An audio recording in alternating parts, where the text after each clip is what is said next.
नमस्कार, स्वागत है आपका मेरे इस चैनल कथा और कहानियाँ में। कैसे हैं आप सब। माता पार्वती और महादेव ने धरती पर ऐसा क्या देखा, यही है आज की कथा। इस कथा को ध्यान से सुनिएगा। आइए कथा शुरू करें। एक बार की बात है, भगवान शिव और माता पार्वती कैलाश पर्वत पर बैठे हुए थे और पृथ्वी पर हो रही घटनाओं को देख रहे थे। तभी माता पार्वती ने कहा, स्वामी क्यों ना हम आज धरती पर चले और वहाँ के लोगों का हाल जाने।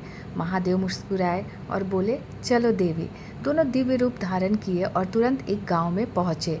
वहाँ एक नदी के किनारे बहुत से बच्चे खेल रहे थे। सभी बच्चे पानी में उछल कूद कर रहे थे, लेकिन माता पार्वती की नज़र एक बच्चे पे पड़ी जो दूर एक पत्थर पर बैठा हुआ था। बच्चों को खेलते हुए देख रहा था। उसकी आंखों में उदासी थी और वह एकदम शांत था।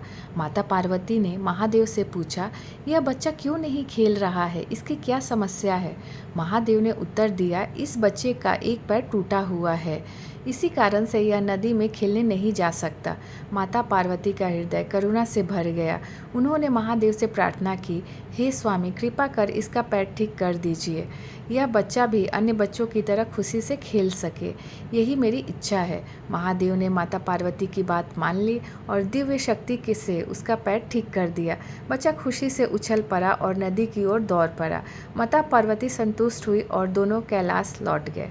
अगले दिन माता पार्वती और महादेव फिर से उसी स्थान पर पहुंचे। उन्होंने देखा कि अब वही बच्चा नदी में अकेले खेल रहा है और बाकी सभी बच्चे किनारे पर बैठकर उसे देख रहे हैं। बाकी बच्चों के चेहरे पर भय और असहजता थी। माता पार्वती को यह देखकर हैरानी हुई। उन्होंने महादेव से पूछा, स्वामी यह क्या हो रहा है।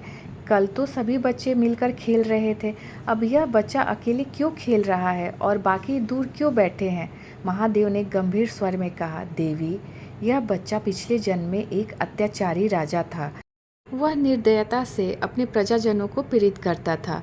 अपने पापों का प्रायश्चित करने के लिए इसे इस जन्म में विकलांगता का दंड मिला था, लेकिन आपके कहने पर मैंने इसके पैर ठीक कर दिया।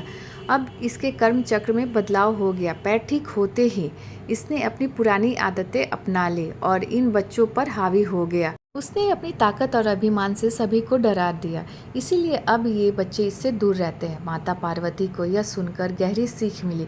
स्वामी क्या इसका जीवन चक्र हमेशा के लिए बदल गया।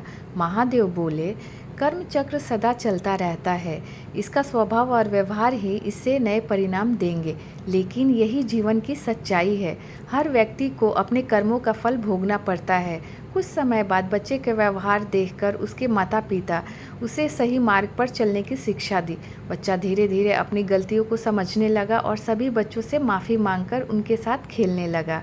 सीख कर्म का फल अटल है, लेकिन सही मार्गदर्शन और प्रयास से अपने कर्मों को सुधारा जा सकता है। तो उम्मीद करती हूँ कि यह छोटी सी प्यारी कथा आप सभी को पसंद आए और आप इसे ज़्यादा से ज़्यादा अपने फैमिली फ्रेंड्स के साथ शेयर करें। तो चलिए फिर मिलते हैं एक नई कथा कहानी के साथ। तब तक हर हर महादेव।